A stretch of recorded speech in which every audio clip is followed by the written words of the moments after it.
Hello friends, welcome back to my channel. Friends, हम लोग class 6 का एनसीईआरटी पॉलिटी का अध्ययन कर रहे हैं, जिसमें हमने 5 लेसन का अध्ययन कर लिया है। आज हम लोग 6वें लेसन का अध्ययन करेंगे।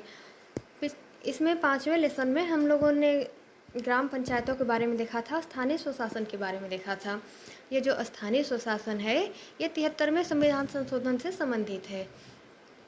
आज हम लोग नगर प्रशासन के बारे में पढ़ेंगे। जो नगर प्रशासन है, ये 74वें संविधान संशोधन से संबंधित है। जो 74वां संविधान संशोधन किया गया था, यह नगर पालिकाओं से संबंधित है। इसके द्वारा संविधान में भाग 9 क तथा अनुसूची 12वीं जोड़ी गई थी। 12वीं अनुसूची में कुल 18 विषयों को सम्मिलित किया गया है कि इन 18 विषयों पर जो नगर प्रशासन है, ये कानून बना सकता है।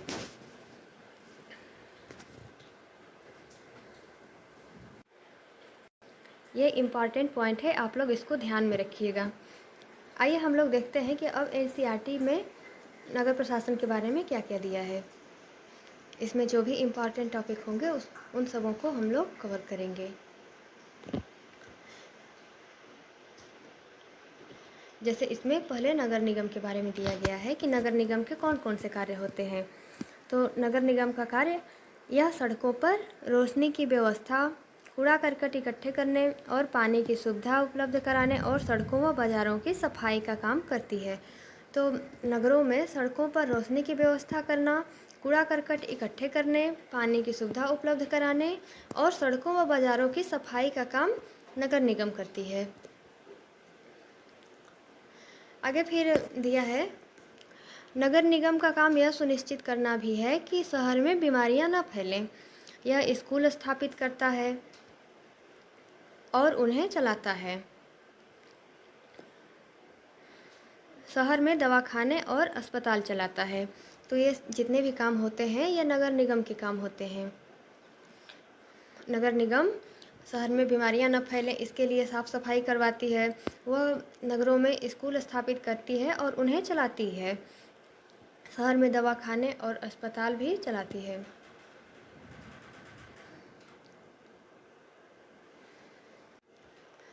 आगे फिर निगम पार्षद और प्रशासनिक कर्मचारी के बारे में दिया गया है।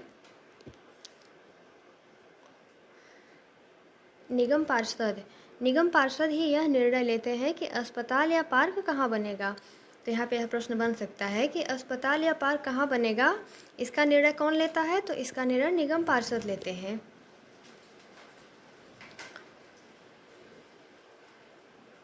आगे फिर दिया है कि शहर को अलग अलग वार्डों में बांटा जाता है। शहर को अलग अलग वार्डों में बांटा जाता है और हर वार्ड से एक पार्षद का चुनाव होता है। जैसे स्थानीय स्वशासन था, जैसे ग्राम पंचायतें थी, उनको भी अलग अलग वार्डों में बांटा जाता है और वहाँ से एक वार्ड पंच का चुनाव होता है। उसी तरह से जो नगर पंचायत होती है, जो नगर निगम होता है, उसको भी अलग अलग वार्डों में बांटा जाता है और हर वार्ड से एक पार्षद का चुनाव होता है। नगर निगम के कुछ निर्णय ऐसे होते हैं जो सारे शहर को प्रभावित करते हैं।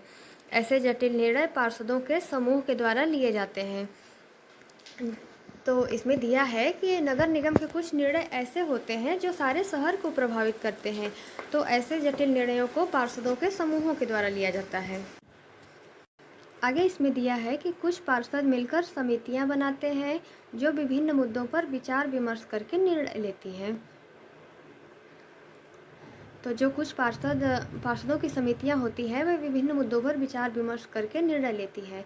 जैसे उदाहरण दिया है, उदाहरण स्वरूप एक बस स्टैंड को बेहतर बनाना है, या किसी भीड़ भाड़ वाले बाजार का कचरा ज़्यादा नियमित रूप से साफ करना है, या फिर शहर के मुख्य नाले की सफाई होनी है।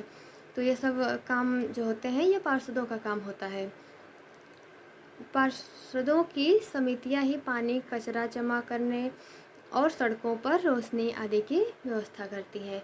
तो कचरा जमा करने और सड़कों पर रोशनी आदि की व्यवस्था, ये सब जो भी काम होते हैं, ये पार्षदों की समितियों का होता है। ये सब जो काम होते हैं, ये पार्षदों की समितियां ही करती हैं।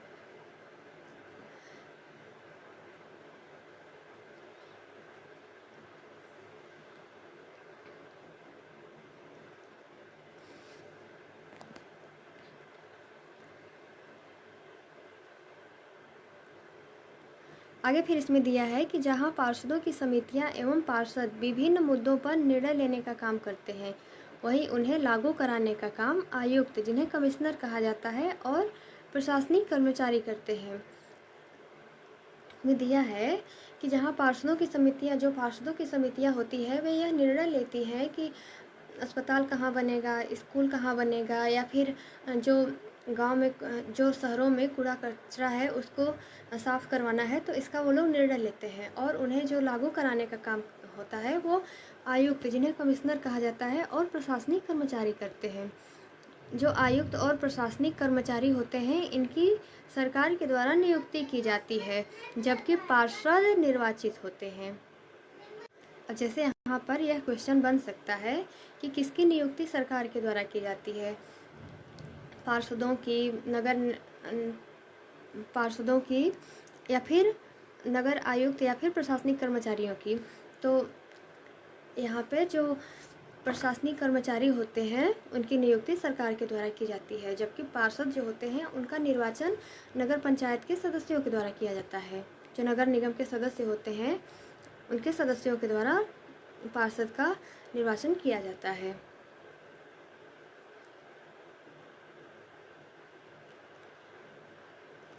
आगे फिर दिया है कि पार्षद यह प्रयास करते हैं कि उनके वार्ड की विशिष्ट ज़रूरतें पार्षद के सामने रखी जा सकें। जो पार्षद होते हैं वे यह प्रयास करते हैं कि उनके वार्ड की जो विशिष्ट ज़रूरतें हैं वे परिषद के सामने रखी जा सकें। फिर यह निर्णय प्रशासनिक कर्मचारियों द्वारा क्रियान्वित किए जाते हैं। तो पार्षदों का काम केवल उनके वार्ड में जितनी भी ज़रूरतें होती हैं उनको परिषद के सामने रखना होता है, और जो ये निर्णय होते हैं प्रशासनिक कर्मचारियों के द्वारा क्रियान्वित किए जाते हैं।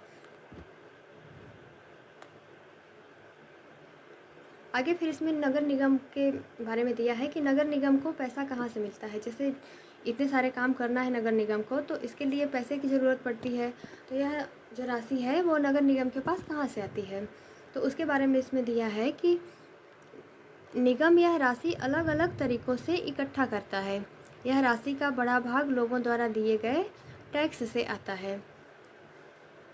तो नगर निगम के पास जो पैसे का एक बड़ा भाग आता है वह लोगों के द्वारा दिए गए टैक्स से आता है। टैक्स तो आप लोग जानते ही होंगे कि कर वह राशि है जो लोग सरकार द्वारा उपलब्ध कराई गई सुविधाओं के लिए सरकार को देते हैं। जो सरकार हम लोगों को सुविधाएं उपलब्ध कराती है उसके लिए हम लोग कुछ पैसे सरकार को देते हैं, उसे ही टैक्स कहा जाता है। आगे फिर इसमें दिया है नगर निगम के पास जितना पैसा आता है उसमें संपत्ति कर से केवल 25 से 30% पैसा ही आता है।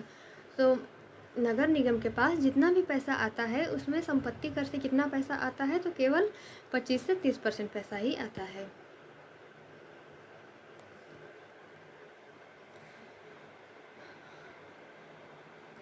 इस लेसन में बस इतने ही महत्वपूर्ण टॉपिक थे जिसको हम कवर कर लिए हैं।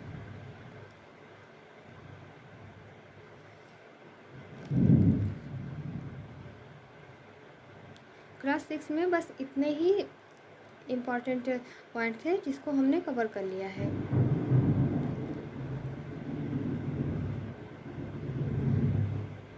सातवें लेसन में कुछ भी इम्पॉर्टेंट चीज़ें नहीं थी तो उसको हम स्किप कर दिए हैं। अब हम लोग 8वें लेसन को देखेंगे। 8वें लेसन में भी ज़्यादा कुछ नहीं दिया है, बस थोड़ा बहुत दिया है, तो उसको हम लोग कवर करते हैं।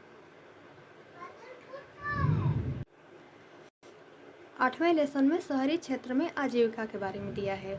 7वें लेसन में गाँव में जो आजीविका के साधन होते हैं उसके बारे में दिया था, तो उसमें कुछ भी ऐसा नहीं था जो कि एग्ज़ाम में पूछा जा सके, तो उसको हम छोड़ दिए हैं।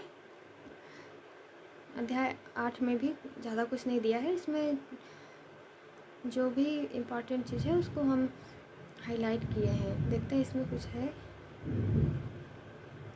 इसमें बस एक ही इम्पॉर्टेंट पॉइंट है कि नगर निगम यह निश्चित करता है कि सप्ताह में कौन से दिन बाज़ार बंद रहेगा। तो यहाँ पर यह प्रश्न बन सकता है कि सप्ताह में कौन से दिन बाज़ार बंद रहेगा, यह इसका निर्णय कौन लेता है, तो यह नगर निगम का यह काम होता है। नगर निगम यह निश्चित करता है कि सप्ताह में कौन से दिन बाज़ार बंद रहेगा। बस इस लेसन में यही एक इम्पॉर्टेंट पॉइंट था बस, और इसमें कुछ नहीं दिया है। इस तरह से यह 6वां जो क्लास का था NCERT पॉलिटी का, ये पूरा कवर हो गया है।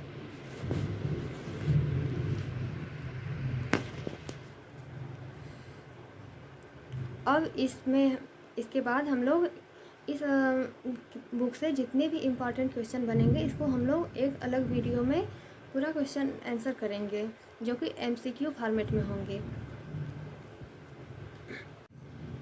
उसको आप लोग ज़रूर देखिएगा, क्योंकि उसमें जितना भी ये NCERT का क्लास 6 का निचोड़ होगा उसमें हम सभी को कवर करेंगे। तो वीडियो देखने के लिए आपका बहुत बहुत धन्यवाद।